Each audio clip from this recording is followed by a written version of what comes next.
একজন মানুষ মক্কার নির্জন মরুতে দাঁড়িয়ে বলেছিলেন, একদিন সেই বিশাল পারস্য সাম্রাজ্য ধ্বংস হবে। কিসরা নামের অহংকারী বাদশাহ পালিয়ে যাবে, আর তার ধনভাণ্ডার চলে আসবে মুসলমানদের হাতে। কি করে সম্ভব এমন ভবিষ্যৎবাণী? কে ছিলেন সেই ব্যক্তি? তিনি ছিলেন আমাদের নবী মুহাম্মদ, যিনি কখনো মিথ্যা বলেননি। তিনি যা বলতেন তা হতো আল্লাহর পক্ষ থেকে। একবার সাহাবীরা নবীজির কাছ থেকে শুনলেন এই কথা, তোমরা কিসরার ধন সম্পদ লাভ করবে। সহিহ মুসলিম, হাদিস 2913।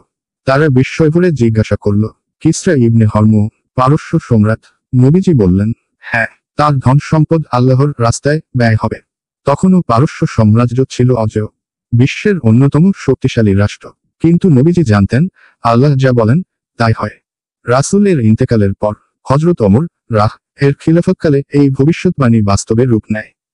637 খ্রিস্টাব্দ, কাদিসিয়া যুদ্ধ। মুসলমানদের নেতৃত্বে ছিলেন সাহাবী সা'দ ইবনে আবি ওয়াক্কাস রাদিয়াল্লাহু তাআলা।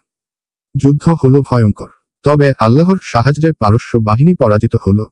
কিসরা পালালো, তার সিংহাসন ভেঙে গেল, আর তার ধনভাণ্ডার চলে এলো মদিনায় মুসলিমদের হাতে। যখন সেই রত্ন, সোনা, মণিমাণিক্য নবীজির সাহাবীদের হাতে এলো, তারা কাঁদলেন, কারণ তাদের প্রিয় নবী সেই ভবিষ্যৎবাণী করে গিয়েছিলেন। তারা বললেন, রাসূলুল্লাহ সত্য বলেছেন। ইসলাম কোনো কল্পকাহিনী নয়, এটা ইতিহাস। এটা অলৌকিক নয়, বরং আল্লাহর সত্য ওয়াদা। আসুন আমরা নবীজির প্রতি বিশ্বাস আরো দৃঢ় করি।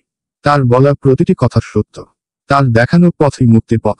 নবীজির এই মহান ভবিষ্যৎবাণী যদি আপনার মনে ঈমান জাগায়, তাহলে এই ভিডিওটি শেয়ার করুন। একজন মুসলমানের ঈমান শক্তিশালী করতে আপনার শেয়ারই হতে পারে বড় সওয়াব।